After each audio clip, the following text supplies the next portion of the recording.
একদিন হজরত জিব্রাইল আলাইহি ওয়াসাল্লাম আমাদের প্রিয় নবী হজরত মুহাম্মদ সাল্লাল্লাহু আলাইহি ওয়াসাল্লামের কাছে আসলেন।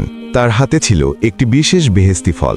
জিব্রাইল আলাইহি ওয়াসাল্লাম সেই ফলটি নবীজির হাতে তুলে দিয়ে বললেন, হে আল্লাহ তাআলার প্রিয় হাবিব, এই ফল মহান আল্লাহ তাআলা আপনার জন্য উপহার পাঠিয়েছেন, এটি আপনি গ্রহণ করুন।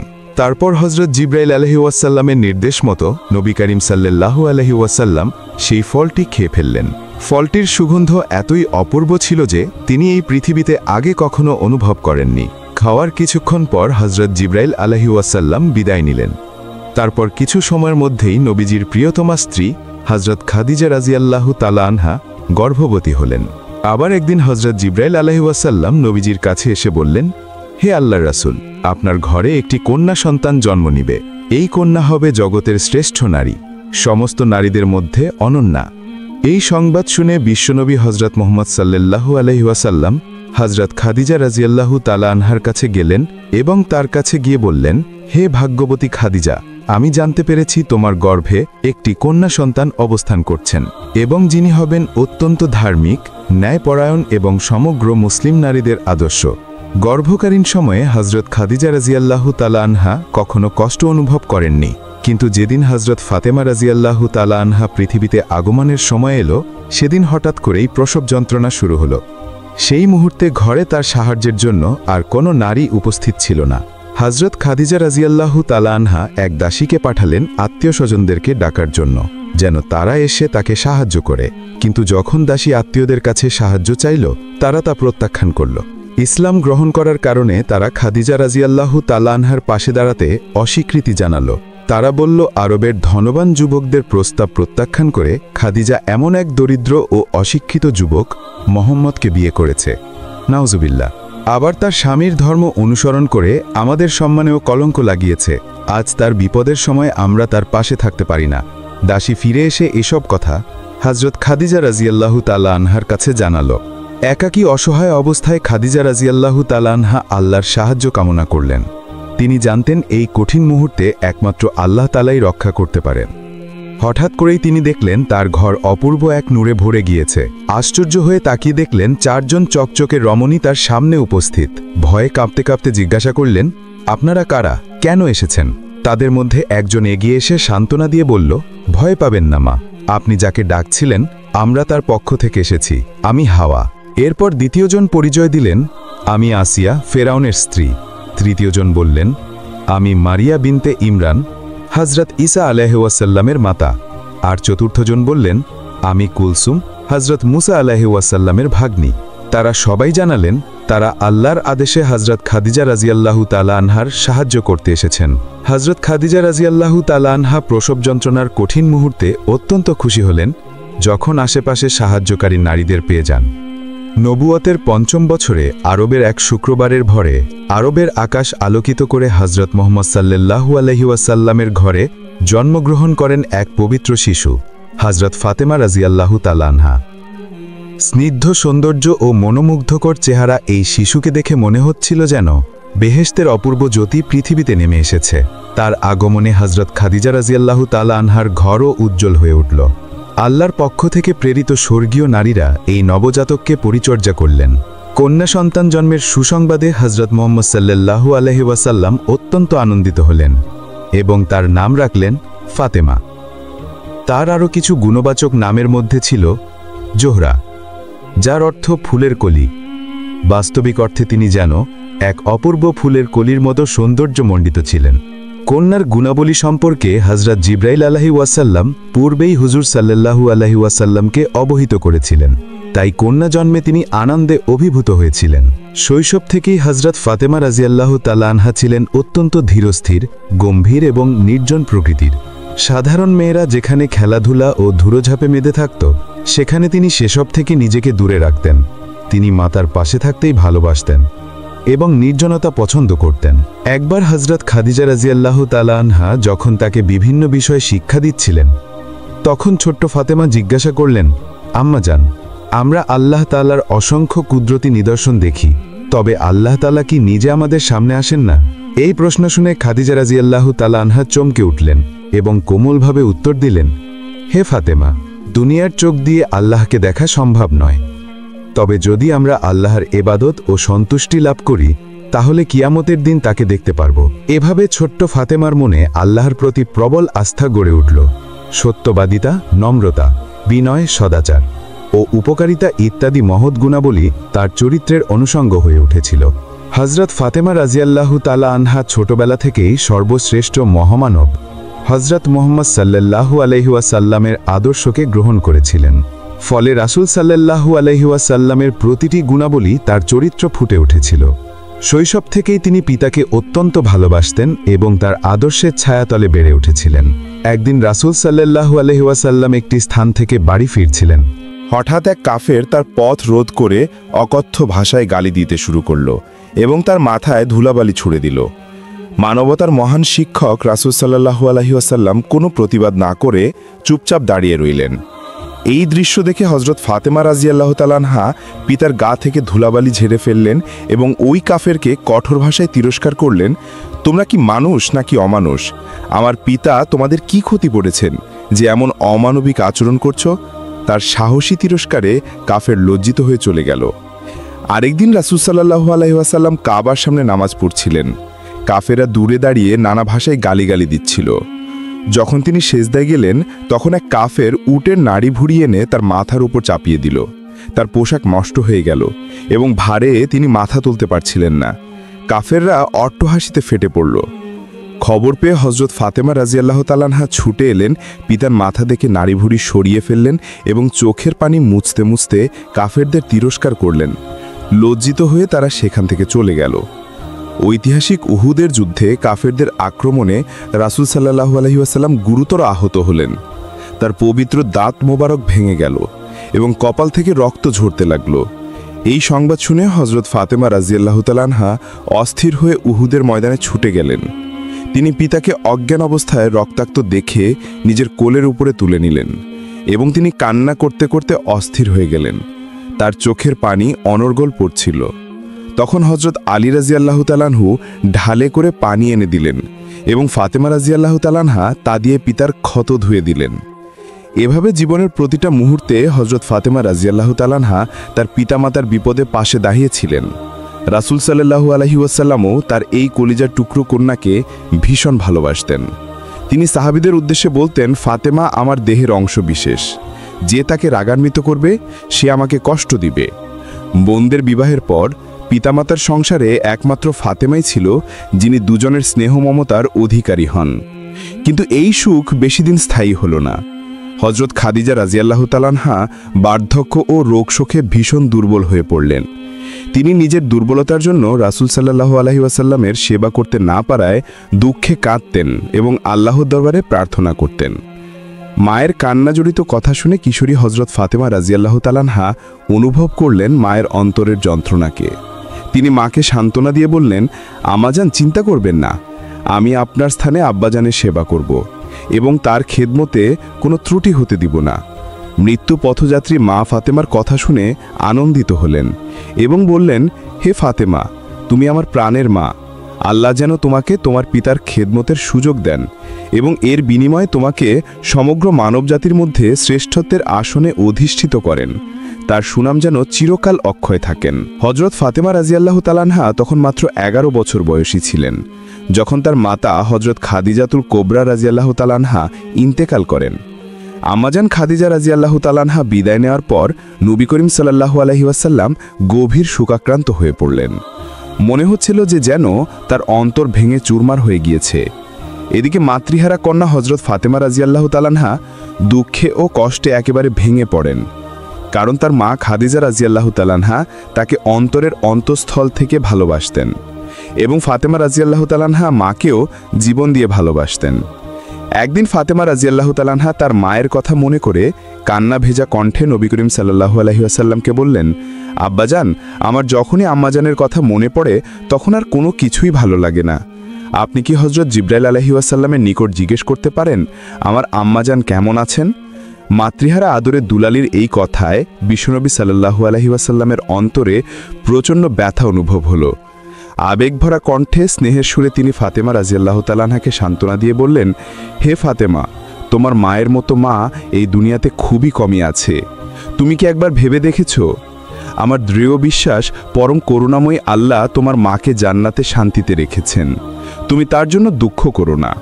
সবসময় তার আত্মার মাগফিরতের জন্য আল্লাহর দরবারে দোয়া করবে। এরপর নবী করিম সাল্লাল্লাহু আলাইহি ওয়াসাল্লাম মক্কা থেকে হিজরত করে মদিনায় চলে এলেন।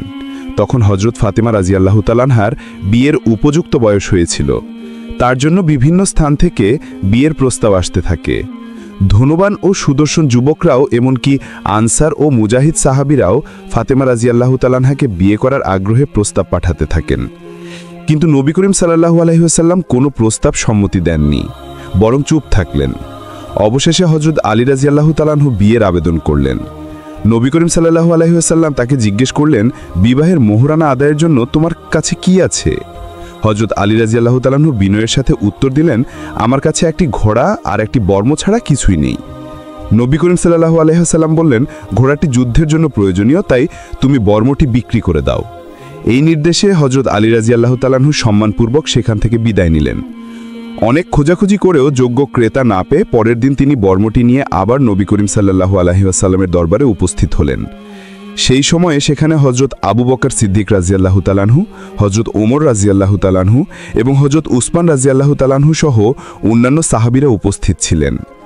নবী করিম সাল্লাল্লাহু আলাইহি ওয়াসাল্লাম বললেন, তোমাদের মধ্যে কি কেউ আছে যে উপযুক্ত মূল্যেই বর্মটি ক্রয় করবে? হযরত উসমান রাদিয়াল্লাহু তাআলা আনহু সাথে সাথে বললেন, ইয়া রাসূলুল্লাহ, আমি 480 দিরহাম দিয়ে এই বর্মটি কিনতে রাজি আছি। নবী করিম সাল্লাল্লাহু আলাইহি ওয়াসাল্লাম বর্মটি হযরত উসমান রাদিয়াল্লাহু তাআলা আনহুর হাতে তুলে দিলেন এবং উসমান রাদিয়াল্লাহু তাআলা আনহু খুশি মনে 480 দিরহাম নগদ প্রদান করলেন। নবী করিম সাল্লাল্লাহু আলাইহি ওয়াসাল্লাম সেই টাকা হযরত আলী রাদিয়াল্লাহু তাআলা আনহুকে দিলেন। এরপর নবী করিম সাল্লাল্লাহু আলাইহি ওয়াসাল্লামের নির্দেশে হযরত আলী রাদিয়াল্লাহু তাআলা আনহু মসজিদে গেলেন। সেখানে নবী করিম সাল্লাল্লাহু আলাইহি ওয়াসাল্লাম নিজ হাতে নির্বাহের খুতবা পাঠ করলেন। খুতবা শেষে উপস্থিত সাহাবীদের উদ্দেশ্যে বললেন, তোমরা সাক্ষী থাকো, আমি 400 দিরহাম মোহরের বিনিময়ে আলী ইবনে আবি তালিবের সাথে আমার কন্যা ফাতেমার বিবাহ দিলাম। তারপর হযরত আলী রাদিয়াল্লাহু তাআলা আনহু সম্মতি চাইলে তিনি বললেন, আলহামদুলিল্লাহ, কবুল। শুভ বিবাহের আনুষ্ঠানিকতা সম্পূর্ণ হবার পর হযরত আলী রাদিয়াল্লাহু তাআলা আনহু নবী করিম সাল্লাল্লাহু আলাইহি ওয়াসাল্লামের নিজ গৃহে আসেন, কারণ তখন তার নিজের কোনো বাড়ি ছিল না। ফলে হযরত ফাতেমা রাদিয়াল্লাহু তাআলা আনহা কিছুদিন বাবার ঘরে অবস্থান করেন। বিয়ের পর হযরত আলী রাদিয়াল্লাহু তাআলা আনহু একা একা থাকার কষ্ট অনুভব করতে পারেন। তিনি ফাতেমা রাদিয়াল্লাহু তাআলা আনহাকে সবসময় নিজের কাছে রাখার ইচ্ছা পোষণ করলেন, কিন্তু ঘরবাড়ির অভাবে তা সম্ভব হচ্ছিল না। নিজেই যখন পরের ঘরে থাকতেন তখন স্ত্রীর দায়িত্ব নেওয়া তার জন্য কষ্টকর হয়ে দাঁড়িয়েছিল। কখনো একবেলা আহার করতেন, আবার কখনো ক্ষুধায় পেটে পাথর বেঁধে দিন কাটাতেন। এসব চিন্তা করে হযরত আলী রাদিয়াল্লাহু তাআলা আনহু নিজেকে অত্যন্ত অসহায় মনে করতেন। বিবাহের পর স্ত্রী যদি স্বামীর বাড়িতে না থেকে পিত্রালয়ে থাকেন, তা কখনোই স্বামীর জন্য ভালো নয়। হযরত আলী রাদিয়াল্লাহু তাআলা আনহু মনে মনে অনেক চিন্তা করলেও যখনই প্রিয়তমা স্ত্রী হযরত ফাতেমা রাদিয়াল্লাহু তাআলা আনহার কথা মনে করতেন, তাকে পাশে পাওয়ার জন্য মন ব্যাকুল হয়ে উঠত। অবশেষে তিনি সংকল্প করলেন, যেভাবেই হোক স্ত্রীকে নিজ ঘরে নিয়ে আসবেন। এজন্য তিনি একটি ছোট ভাড়াবাড়ি ভাড়া নিলেন, যাতে স্বাধীনভাবে ঘর সংসার করতে পারেন। তবে অতিশয় লাজুক হযরত আলী রাদিয়াল্লাহু তাআলা আনহু সাহস করে রাসূল সাল্লাল্লাহু আলাইহি ওয়াসাল্লামের কাছে গিয়ে বলার সাহস পাচ্ছিলেন না যে তিনি তার কলেজার টুকরো মেয়েকে নিজের ঘরে নিতে চান। এই নিয়ে তিনি গভীর চিন্তায় নিমগ্ন থাকতেন। তার মনের অস্থিরতা দেখে ছোট ভাই হযরত আকিল রাদিয়াল্লাহু তাআলা আনহু বললেন, আমার অন্তরের ইচ্ছা আপনি আপনার স্ত্রীকে নিজের ঘরে নিয়ে আসুন। ভাইয়ের কথা শুনে হযরত আলী রাদিয়াল্লাহু তাআলা আনহু জানালেন, রাসূল সাল্লাল্লাহু আলাইহি ওয়াসাল্লামের অনুমতি প্রয়োজন। তখন আকিল রাদিয়াল্লাহু তাআলা আনহু তাকে সঙ্গে নিয়ে গেলেন হযরত আয়েশা রাদিয়াল্লাহু তাআলা আনহার ঘরে। হযরত আয়েশা রাদিয়াল্লাহু তাআলা আনহা রাসূল সাল্লাল্লাহু আলাইহি ওয়াসাল্লামের দরবারে উপস্থিত হয়ে বললেন, আমার চাচাতো ভাই আলী রাদিয়াল্লাহু তাআলা আনহু আপনার কলিজার টুকরো ফাতেমাকে নিজের গৃহে নিতে চান, কিন্তু অতিশয় লাজুকতার কারণে আপনাকে বলতে সাহস পাচ্ছেন না। এই কথা শুনে রাসূল সাল্লাল্লাহু আলাইহি ওয়াসাল্লাম হযরত আলী রাদিয়াল্লাহু তাআলা আনহুকে সামনে আসতে বললেন। আদবের সাথে সামনে এসে দাঁড়ালে রাসূল সাল্লাল্লাহু আলাইহি ওয়াসাল্লাম তাকে জিজ্ঞেস করলেন, আলী, তোমার কি ইচ্ছা আমি আমার মেয়ে ফাতেমাকে তোমার জন্য বিদায় করে দেই? আলী রাদিয়াল্লাহু তাআলা আনহু বিনয়ের সাথে উত্তর দিলেন, ইয়া রাসূলুল্লাহ, এটাই আমার একান্ত ইচ্ছা। রাসূল সাল্লাল্লাহু আলাইহি ওয়াসাল্লাম কিছু দিরহাম তার হাতে তুলে দিলেন এবং বাজার থেকে আটা, ঘি ইত্যাদি কিনে আনার নির্দেশ দিলেন। রাসূল সাল্লাল্লাহু আলাইহি ওয়াসাল্লাম নিজ হাতে রুটি পনির ও ঘি মিশিয়ে লাজিজ নামের এক ধরনের খাদ্য তৈরি করলেন এবং সবাইকে পরিবেশন করলেন। একটি পাত্রে কিছু লাজিজ রেখে দিলেন ফাতেমা ও আলীর জন্য। তারপর তিনি হযরত ফাতেমা রাদিয়াল্লাহু তাআলা আনহাকে ডেকে এনে আলী রাদিয়াল্লাহু তাআলা আনহুর হাতে তুলে দিলেন এবং আবেগভরা কণ্ঠে বললেন, হে আলী, তোমার কলিজার টুকরো নয়নের মণি ফাতেমা তোমার জন্য কল্যাণের কারণ হোক। তিনি আরও বললেন, হে ফাতেমা, তোমার স্বামী আলী রাদিয়াল্লাহু তাআলা আনহুর চরিত্র ও গুণাবলীতে প্রশংসার যোগ্য। তোমরা মধুর সম্পর্ক স্থাপন করে সুখে ঘর বাস করো। রাসূল সাল্লাল্লাহু আলাইহি ওয়াসাল্লামের দোয়া ও নির্দেশ নিয়ে হযরত ফাতেমা রাদিয়াল্লাহু তাআলা আনহা হযরত আলী রাদিয়াল্লাহু তাআলা আনহুর ঘরে গেলেন। একদিন হারিসা নামক একটি সাপ হযরত মুসা আলাইহি ওয়াসাল্লামের কাছে এসে বলল, হে আল্লাহর নবী, আপনি আল্লাহর কাছে আমার জন্য একটি অনুরোধ করুন। আপনি আল্লাহর কাছে দোয়া করুন যে আমি যেন শেষ নবীর কাছে ক্ষমা না চাওয়া পর্যন্ত এবং তার সাথে দেখা না করা পর্যন্ত যেন আমি মৃত্যুবরণ না করি এবং আমার হায়াত যেন দীর্ঘায়িত হয়। এটা শুনে হযরত মুসা আলাইহি ওয়াসাল্লাম কেঁদে ফেললেন এবং আল্লাহর কাছে আরজ করতে লাগলেন, হে আল্লাহ, শেষ নবী তো সবার শেষে আসবেন, তার আসতে তো এখনো অনেক সময় বাকি। তাই আমার এই হারিসা সাপ এত দীর্ঘ সময় ধরে কিভাবে অপেক্ষা করবে? হে আল্লাহ, তুমি এর জীবন দীর্ঘায়িত করে দাও। তখন আল্লাহ তাআলা একটি গায়েবী আওয়াজের মাধ্যমে হযরত মুসাকে জানালেন, হে মুসা, আমি তোমার এই দোয়া কবুল করে নিয়েছি আর এই সাপের আয়ু শেষ নবী পর্যন্ত দীর্ঘায়িত করা হলো। অতপর বছরের পর বছর পেরিয়ে গেল, শতাব্দী পেরিয়ে শতাব্দী গেল, কিন্তু হারিসা সাপ শুধু একটি কথার অপেক্ষায় রইল, কবে আসবেন আমার প্রিয় নবী? অবশেষে সেই সময় এসে গেল যখন নবী মুহাম্মদ সাল্লাল্লাহু আলাইহি ওয়াসাল্লাম এই দুনিয়াতে তাশরিফ আনলেন। অতপর সেই হারিসা সাপ তার বুকের ওপর ভর করে হামাগুড়ি দিয়ে মক্কার দিকে যাত্রা শুরু করল, কেবল তার নবীর কাছে ক্ষমা চাওয়ার জন্য। 6 মাস ধরে সে এভাবেই সফর করতে থাকল। অবশেষে ক্লান্ত হয়ে সে রাতের বেলায় আবু জেহেলের বাড়ির সামনে এসে পৌঁছালো এবং সেখানে অজ্ঞান হয়ে গেল। সকালে যখন আবু জেহেল বাইরে বেরোলো এবং সে সাপটিকে দেখল, তখন সে রাগে একটি লাঠি তুলে নিল এবং সাপটিকে মারতে শুরু করল। তখন সাপটি ছটপট করতে করতে কাঁদতে লাগলো এবং বলতে লাগলো, হে আবু জেহেল, আমাকে মারবেন না, আমি সাপ নই, আমি একজন মানুষ। যখন আবু জেহেল দেখল যে সাপটি মানুষের মতো কথা বলছে, তখন সে অবাক হয়ে গেল এবং চিৎকার করে বলে উঠল, হে আমার স্ত্রী, হে আমার সৈন্যরা, তাড়াতাড়ি আসো, আমি আমার জীবনে এমন দৃশ্য কখনো দেখিনি। আবু জেহেলের চিৎকার শুনে লোকেরা জড়ো হলো। তখন আবু জেহেল তাদেরকে বলল, দেখো, এই সাপটি আমার সাথে মানুষের মতো কথা বলছে। তারপর সে আবার মারতে শুরু করলো। তখন সাপটি আবার কাঁদতে লাগলো এবং কাকুতি মিনতি করে বলতে লাগলো, হে আবু জেহেল, আমাকে মারবেন না, শুধু একবারের জন্য আমাকে আমার নবীর কাছে যেতে দিন, আমাকে তার কাছে ক্ষমা চাইতে হবে। যদি তিনি আমাকে ক্ষমা করে দেন, তাহলে এরপর আপনি যত খুশি মারবেন, আমি একটিও অভিযোগ করব না। কিন্তু আবু জেহেল তার লোকদেরকে বলল, এই সাপের গলায় শিকল পরিয়ে দাও। ফলে সাপটির গলায় শিকল পরানো হলো এবং সাপটিকে খুঁটির সাথে বেঁধে দেওয়া হলো এবং তারপর নির্মমভাবে মারতে শুরু করা হলো। তবুও হারিসা সাপ কাঁদতে থাকলো এবং বলতে থাকলো, যত মারতে চান মারুন, শুধু একবার আমাকে মুহাম্মদ সাল্লাল্লাহু আলাইহি ওয়াসাল্লামের সাথে দেখা করতে দেন। সাপের মুখে এমন কথা শুনে আবু জেহেল তার স্ত্রীকে বলল, এই সাপটি বারবার মুহাম্মদের নাম নিচ্ছে, মনে হয় এই সাপটি মুহাম্মদের প্রেমে পাগল, একে কখনো ছাড়া যাবে না। আর তারপর সেই নিষ্পাপ হারিসাকে সেভাবেই বেঁধে রাখা হলো এবং সারা দিন মারতে থাকলো। সাপটি ছটপট করতে থাকলো, কাঁদতে থাকলো, শুধু একটি মিনতি করতে থাকলো, আমাকে আমার নবীর সাথে দেখা করতে দিন। ও আবু জেহেল, তুমি বুঝ না কেন? যদি আমি শেষ নবীর সাথে দেখা করতে না পারি, তাহলে আমার জীবন কখনো ধন্য হবে না, আমি ক্ষমা চাইতে পারবো না, আমি জান্নাতে যেতে পারবো না, আমাকে জাহান্নামে ফেলে দেওয়া হবে। শুধু একবার আমাকে মুহাম্মদ সাল্লাল্লাহু আলাইহি ওয়াসাল্লামের কাছে যেতে দেন। যদি আমার প্রিয় নবী আমাকে ক্ষমা করে দেন, তাহলে এরপর আমাকে যত খুশি মারবেন, আমি কিছু বলবো না, কিন্তু আমার এই জীবন নষ্ট করবেন না। তখন আবু জেহেল রাগে ক্ষিপ্ত হয়ে বলল, চুপ থাক, তোকে মুহাম্মদই পাঠিয়েছে, এই মুহূর্তে আমার তারই সাথে ঝগড়া চলছে, তুই তার কথা শুনেই এসেছিস আমার ক্ষতি করতে। এইভাবে সারা দিন প্রহার করার ফলে রাতের বেলায় আবু জেহেল ও তার লোকেরা সেখান থেকে চলে গেল। অতপর পরের দিন সকালে আবু জেহেল আবারও লাঠি নিয়ে এলো এবং সাপটিকে আবার মারতে শুরু করল। সাপটি ছটফট করতে করতে বলে উঠল, হে আবু জেহেল, এখন আমি বুঝতে পেরেছি যে আমাকে এই শাস্তি কেন দেওয়া হচ্ছে। আমি শেষ নবীর সাথে দেখা করার জন্য ছটফট করছি, আর তুমি তার নামে জ্বলছ। ও আবু জেহেল, আমি তোমাকে প্রতিশ্রুতি দিচ্ছি, তুমি যত খুশি আমাকে মারো, কিন্তু একবার, শুধু একবার আমাকে শেষ নবীর সাথে দেখা করতে দাও। যদি আমি তার কাছে গিয়ে তার কদমে মাথা রেখে তার একটি চুম্বন না নিতে পারি, তাহলে আমার রূহ ছটফট করতে থাকবে। যদি তিনি আমাকে ক্ষমা করে দেন, তাহলে আলহামদুলিল্লাহ, নইলে আমি প্রতিশ্রুতি দিচ্ছি আবারও তোমার কাছে ফিরে আসব। তখন তুমি যা খুশি শাস্তি দিও।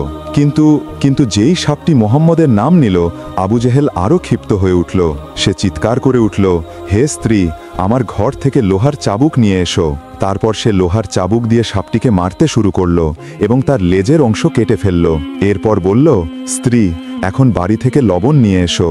এটি মোহাম্মদের জাদুকর সাপ, একে জীবিত রাখা যাবে না। আবু জেহেলের কথা শুনে তার স্ত্রী লবণ আনতে চলে গেল এবং লবণ এনে সাপের কাটা অংশে ছিটিয়ে দিল। ফলে সাপটির ছটফট করতে লাগলো, যন্ত্রণায় তার শরীর কাঁপতে লাগলো। কিন্তু তবুও সেই সাপটি কাটতে কাটতে বলল, ও আবু জেহেল, তুমি আমার লেজ কেটে দিয়েছ, আমার ক্ষতস্থানে লবণ ছিটিয়ে দিয়েছ। আমি ব্যথায় ছটফট করছি, কিন্তু তবুও আমি তোমার কাছে হাত জোর করে বলছি, একবার, শুধু একবার আমাকে আমার নবীর কাছে যেতে দাও। আমি শুধু ক্ষমা চাইতে চাই, তারপর ওয়াদা করছি আবার তোমার কাছে ফিরে আসব। কিন্তু আবু জেহেল কোনো দয়া দেখালো না এবং সেই সাপটিকে মাঝখান থেকে 2 টুকরো করে কেটে দিল। ফলে সাপটি আর সহ্য করতে পারল না। সে তার মাথা মাটিতে রাখল এবং চোখ থেকে অশ্রু ঝরাতে ঝরাতে আল্লাহর কাছে দোয়া করতে লাগল, হে আল্লাহ, এখন আমার বিশ্বাস হয়ে গেছে যে এই বেঈমান আবু জেহেল আমাকে ছাড়বে না। যদি আমি শেষ নবীর সাথে দেখা করতে না পারি, তাহলে আমার জীবন বরবাদ হয়ে যাবে। হে আল্লাহ, আমাকে সেই নবীর কাছে পাঠিয়ে দাও, নতুবা আমি কিয়ামতের দিন জাহান্নামের আগুন সহ্য করতে পারবো না। যেই শাস্তি দিতে চাও এই দুনিয়াতেই দাও। অবশেষে আবু জেহেল তাকে পুরোপুরি মেরে ফেলল। তারপর বলল, এই সাপ মোহাম্মদের জাদু হতে পারে, আবার জীবিত হয়ে যাবে, তাই একে আগুনে পুড়িয়ে দাও, যাতে আবার উঠতে না পারে। তারপর আবু জেহেল সেই সাপটির গায়ে আগুন লাগিয়ে দিল। সাপ জ্বলতে লাগলো, ছটপট করতে লাগলো, অবশেষে জ্বলতে জ্বলতে পুরোপুরি ছাই হয়ে গেল এবং আবু জেহেল সেই ছাই একটি পাত্রে ভরে দিল এবং পাত্রের মুখ শক্ত করে বন্ধ করে দিল। তারপর নিজের স্ত্রীকে বলল, ও স্ত্রী, এখন আমরা মোহাম্মদের জাদুকর সাপকে পুড়িয়ে ছাই করে দিয়েছি। এখন দেখো মোহাম্মদের জাদু কতটুকু বাঁচে। আমরা এই পাত্রটি নিয়ে তার কাছে যাব এবং বলবো, হে মোহাম্মদ, বলো এই পাত্রে কি আছে। অতপর বেঈমান আবু জেহেল মহল্লায় ঘুরে ঘুরে চিৎকার করতে লাগলো, হে লোকেরা, দেখো, মোহাম্মদ আমাকে মারার জন্য তার জাদুর সাপ পাঠিয়েছিল। আমি তাকে মেরে ফেলেছি, পুড়িয়ে ফেলেছি, মোহাম্মদের জাদু শেষ করে দিয়েছি। এখন তোমরা সবাই বুঝে নাও, মোহাম্মদের চেয়ে শক্তিশালী আমি, নাউজুবিল্লাহ। তারপর সে তার লোকেদের বলল, চলো এই পাত্রটি নিয়ে আমরা মোহাম্মদের কাছে যাই এবং বলি এই পাত্রে কি আছে। যদি সে বলতে পারে তো ঠিক আছে, নতুবা আমরা তাকেও মারব এবং পুড়িয়ে ফেলব। অতপর আবু জেহেল তার সৈন্যদের নিয়ে শেষ নবী হজরত মোহাম্মদ সাল্লাল্লাহু আলাইহি ওয়াসাল্লামের বাড়িতে পৌঁছে গেল। দরজার সামনে দাঁড়িয়ে উঁচু স্বরে বলল, হে মোহাম্মদ, বাইরে এসো, দেখো আমরা তোমার জন্য কি এনেছি। নবী পাক সাল্লাল্লাহু আলাইহি ওয়াসাল্লাম বাইরে এলেন এবং দেখলেন আবু জেহেলের হাতে একটি বন্ধ পাত্র আছে। তখন আবু জেহেল বলল, হে মোহাম্মদ, যদি তুমি বলে দাও যে এই পাত্রে কি আছে, তাহলে আমি কালিমা পড়ে মুসলমান হয়ে যাব, এবং যদি বলতে না পারো, তাহলে যেই শাস্তি আমরা দিব তা তোমাকে সহ্য করতে হবে। আবু জেহেলের মুখে এমন কথা শুনে নবী মোহাম্মদ সাল্লাল্লাহু আলাইহি ওয়াসাল্লাম মুচকি হেসে বললেন, তুমি কি সত্যি বলছো? যদি আমি বলে দিই যে এই পাত্রে কি আছে, তাহলে তুমি মুসলমান হয়ে যাবে? তখন আবু জেহেল বলল, হ্যাঁ, যদি তুমি বলে দাও তাহলে আমি কালিমা পড়ে নিব, নতুবা তোমাকে যা আমরা শাস্তি দিব তা মানতে হবে। তখন প্রিয় নবী বললেন, যদি আমি না বলি, বরং এই পাত্রের ভিতরে যে জিনিস আছে সে নিজেই কথা বলে ওঠে, তাহলে কি বলবে? তখন আবু জেহেল হাসতে হাসতে বলল, তাহলে তো খুব ভালো হবে। যদি পাত্রের ভিতরের জিনিস নিজেই কথা বলে, তাহলে সবার সামনে কথা পরিষ্কার হয়ে যাবে এবং তখন আমি দেরি না করে কালিমা পড়ে মুসলমান হয়ে যাব। কিন্তু যদি সে কথা না বলে, তাহলে মনে রেখো, যে শাস্তি আমরা ঠিক করব তা তোমাকে সহ্য করতে হবে। তখন নবী মোহাম্মদ সাল্লাল্লাহু আলাইহি ওয়াসাল্লাম বললেন, ঠিক আছে আবু জেহেল, আমি তোমার এই চ্যালেঞ্জ গ্রহণ করছি। যদি পাত্রের জিনিস কথা বলতে না পারে, তাহলে যেই শাস্তি তুমি দিবে আমি মাথা নিচু করে তা কবুল করে নিব। অতপর আবু জেহেল তৎক্ষণাৎ ঘুরে লোকেদের দিকে চিৎকার করে বলতে লাগল, হে মহল্লাবাসী, শুনে নাও সবাই, মোহাম্মদ বলে দিয়েছেন যদি এই পাত্র কথা না বলে তাহলে সে আমাদের শাস্তি কবুল করবে, আর যদি এই পাত্রের ভিতর যে জিনিস আছে সে জিনিস যদি নিজেই কথা বলে ওঠে তাহলে ঠিক আছে, নতুবা মোহাম্মদকে আমাদের দেওয়া শাস্তি কবুল করতে হবে, তোমরা সবাই সাক্ষী থেকো। এরপর নবী মোহাম্মদ সাল্লাল্লাহু আলাইহি ওয়াসাল্লাম, আবু জেহেল এবং তার সৈন্যরা একটি বড় মাঠে জড়ো হলো। চারিদিকে লোক দাঁড়িয়েছিল। মাঠের মাঝখানে প্রিয় নবীজি এবং আবু জেহেল উপস্থিত ছিলেন। তখন হজরত মোহাম্মদ সাল্লাল্লাহু আলাইহি ওয়াসাল্লাম পাত্রের দিকে তাকালেন, নিজের শাহাদাত আঙ্গুল তুলে ইশারা করতে করতে বললেন, কে তুমি? আল্লাহর হুকুমে বলো। সেই সময় আল্লাহর ফেরেশতা হজরত জিব্রাইল আলাইহি ওয়াসাল্লামকে আল্লাহ তাআলা হুকুম দিলেন, হে জিব্রাইল, দেখো আমার প্রিয় নবী পাত্রের দিকে ইশারা করেছেন, তুমি সেই সাপটিকে আবার জীবিত করে দাও। যেইমাত্র হুকুম মিলল, হজরত জিব্রাইল আলাইহি ওয়াসাল্লাম পাত্রের ভিতরে পড়ে থাকা ছাই থেকে সাপটিকে আবারও জীবিত করে দিলেন। তখন নবী মোহাম্মদ সাল্লাল্লাহু আলাইহি ওয়াসাল্লাম আবার ইশারা করলেন এবং বললেন, কে তুমি? আল্লাহর হুকুমে কথা বলা শুরু করো। তখনই পাত্রের ভিতর থেকে একটি কষ্টকর আওয়াজ এলো। সাপটি বলল, নবীজি, আমি মুসা নবীর উম্মতি, আমার নাম হারিসা। আমি তো শুধু আপনার কাছে ক্ষমা চাইতে মদিনা থেকে এসেছিলাম। আমি 6 মাস ধরে আমার বুকের উপর হেঁটে সফর করেছি। এত হেঁটেছি যে ক্লান্ত হয়ে একদিন আবু জেহেলের বাড়ির সামনে কিছুক্ষণ বিশ্রাম নিতে লাগলাম। একটু ঘুমিয়ে পড়েছিলাম, কিন্তু সেই বেঈমান আমাকে দেখে বেঁধে মারতে শুরু করলো। আমি অনেক বুঝিয়েছিলাম, আমাকে শুধু আমার নবীর সাথে দেখা করতে দাও, কিন্তু সে আমার একটি কথাও শুনল না। সে আমাকে শিকল দিয়ে বেঁধে দিল, দিন রাত মারল, তারপর পুড়িয়ে দিল এবং আমার ছাই এই পাত্রে বন্ধ করে দিল। সাপটির মুখে এমন কথা শুনে নবী মোহাম্মদ সাল্লাল্লাহু আলাইহি ওয়াসাল্লাম আবু জেহেলের দিকে তাকালেন এবং বললেন, কি এখন তুই দেখেছিস তোর এই পাত্রে কি ছিল? আবু জেহেল কেঁপে উঠল এবং তখনই পাত্র থেকে সাপটি বেরিয়ে এলো। তারপর সে আবু জেহেলের দিকে রাগে দৌড়াতে লাগল। আবু জেহেল ভয়ে চিৎকার করে বলে উঠল, হে মোহাম্মদ, তোমার সাপ আমাকে মেরে ফেলবে, একে থামাও, তাড়াতাড়ি থামাও। সাপটি দৌড়াতে দৌড়াতে বলছিল, নবীজি, সে আমাকে অনেক কষ্ট দিয়েছে, অনেক জুলুম করেছে, আজ আমি একে শেষ করে দিব। আবু জেহেল ভয়ে বলতে লাগলো, মোহাম্মদ, আমি কিছু বুঝতে পারছি না, তোমার সাপ আমাকে মেরে ফেলবে। তখনই প্রিয় নবী মোহাম্মদ সাল্লাল্লাহু আলাইহি ওয়াসাল্লাম নরম সুরে আওয়াজ দিলেন, হারিসা, থেমে যাও, ওকে ছেড়ে দাও।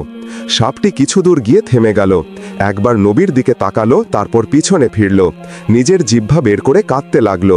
তখনই নবী মোহাম্মদ সাল্লাল্লাহু আলাইহি ওয়াসাল্লাম বললেন, হারিসা, তুমি আমার কাছে ক্ষমা চাওয়ার জন্য এত কিছু সহ্য করেছ, এত দীর্ঘ সফর, এত কষ্ট, যাও, আমি তোমাকে ক্ষমা করে দিলাম। এতটা শুনে হাউমাউ করে কাঁদতে লাগলো এবং বলতে লাগলো, নবীজি, আপনি আমাকে ক্ষমা করে দিলেন, আমার জীবনই ধন্য হয়ে গেল। তারপর নবীজি হারিসাকে জিজ্ঞাসা করলেন, তুমি কি মানুষ হতে চাও? সাপটি কাঁপতে কাঁপতে ভেজা গলায় বলল, নবীজি, আপনি আমাকে ক্ষমা করে দিলেন, এর চেয়ে বড় পুরস্কার আমার জন্য কি হতে পারে? কিন্তু যদি আপনি আমাকে আবার মানুষ বানিয়ে দেন তাহলে এটা আমার জন্য সবচেয়ে বড় সুখবর হবে। এটা শুনে আমাদের প্রিয় নবী হজরত মোহাম্মদ সাল্লাল্লাহু আলাইহি ওয়াসাল্লাম আল্লাহর কাছে দোয়া করলেন, ইয়া আল্লাহ, আমার হারিসাকে আবার মানুষ বানিয়ে দাও। আল্লাহ রাব্বুল আলামিন তার হাবিবের দোয়া কবুল করে নিলেন এবং হারিসা আবার মানুষ হয়ে গেল। কিতাবের পাতায় উল্লেখ আছে, হারিসা মানুষ হওয়ার পর তার পুরো জীবন নবী পাক সাল্লাল্লাহু আলাইহি ওয়াসাল্লামের খেদমতে কাটিয়েছিলেন। সুবহানাল্লাহ। মক্কার কুরাইশ গোত্রের একজন বিখ্যাত নেতা ছিল আবু লাহাব। তার আসল নাম ছিল আব্দুল উজ্জা, কিন্তু তার চেহারা সবসময় রাগে লাল থাকত। মানুষ তাকে ভয় পেত, তাই তাকে বলা হতে লাগলো আবু লাহাব, অর্থাৎ অগ্নিশিখার পিতা। কিন্তু সে ইসলামের সবচেয়ে বড় শত্রু ছিল। রাসূল সাল্লাল্লাহু আলাইহি ওয়াসাল্লামের আপন চাচা হয়েও শুরু থেকেই বিরোধিতা করে আসছিল। যখনই নবীজি সাল্লাল্লাহু আলাইহি ওয়াসাল্লাম ইসলামের কথা বলতেন, তখন আবু লাহাব আর পিছনে গিয়ে মানুষকে উস্কানি দিত, তাদের ভ্রান্ত করত। একদিন আল্লাহর হুকুমে নবীজি মক্কার বিখ্যাত সাফা পাহাড়ে উঠলেন। মক্কায় একটা রীতি ছিল, যখন কাউকে কোনো জরুরি কথা সবাইকে জানাতে হতো, তখন সে সাফা পাহাড়ে উঠে জোরে ডাকত। সেদিনও নবীজি উঁচু গলায় বললেন, হে কুরাইশের লোকেরা, তোমরা সবাই এখানে এসো।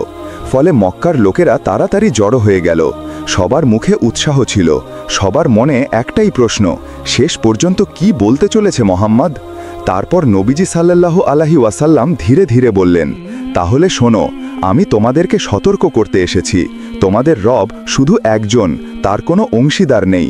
আমি তোমাদের সেই দিনের ভয় দেখাচ্ছি যা খুব কঠিন এবং কঠোর হবে। নবীজির কথা শুনে এক মুহূর্তের জন্য সব থেমে গেল, না কোনো আওয়াজ, না কোনো নড়াচড়া। তখনই ভিড়ের মধ্য থেকে একটি রাগে কাঁপানো আওয়াজ প্রতিধ্বনিত হলো, তোর সর্বনাশ হোক, মোহাম্মদ শুধু এটাই বলার জন্য তুই আমাদের এখানে ডেকেছিলি? সে ছিল আবু লাহাব, তার চোখে বিষ ছিল। সে নবীজির নিজের চাচা ছিল, কিন্তু সবচেয়ে বড় শত্রু হয়ে গিয়েছিল। তারপর সে সেখান থেকে রাগে ও অহংকারে চলে গেল, আর যেতে যেতে লোকেদের হেসে বলল, এর কথায় কান দিও না, এ তোমাদের ধোঁকা দিতে চাই।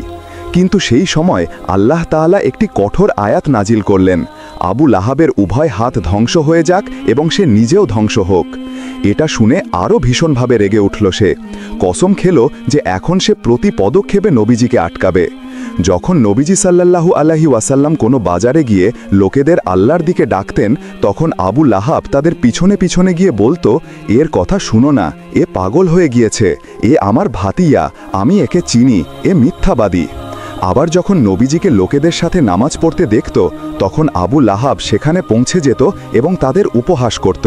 সে বলতো, দেখো একে, এ বলে যে শুধু এক আল্লাহর ইবাদত করো, এ চায় যে তোমরা তোমাদের বাপ দাদার পথ ছেড়ে দাও। আর আবু লাহাব একা ছিল না, তার স্ত্রী উম্মে জামিলও ইসলামের কঠোর শত্রু ছিল। সেও সব জায়গায় নবীজির পথে কাঁটা বিছাত, লোকেদের মনে ঘৃণা ভরত।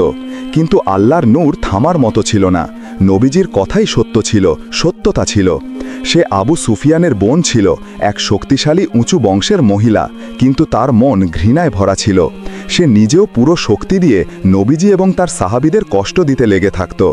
রাতের অন্ধকারে চুপসারে বাইরে বেরিয়ে আসত, রাস্তায় কাঁটা বিছিয়ে দিত, শুকনো ধারালো ডালপালা ছড়িয়ে দিত, যাতে যখন সকালে আমাদের প্রিয় নবী বাহিরে বেরোবেন তখন যেন তার পায়ে কাঁটা ফুটে রক্ত বহে।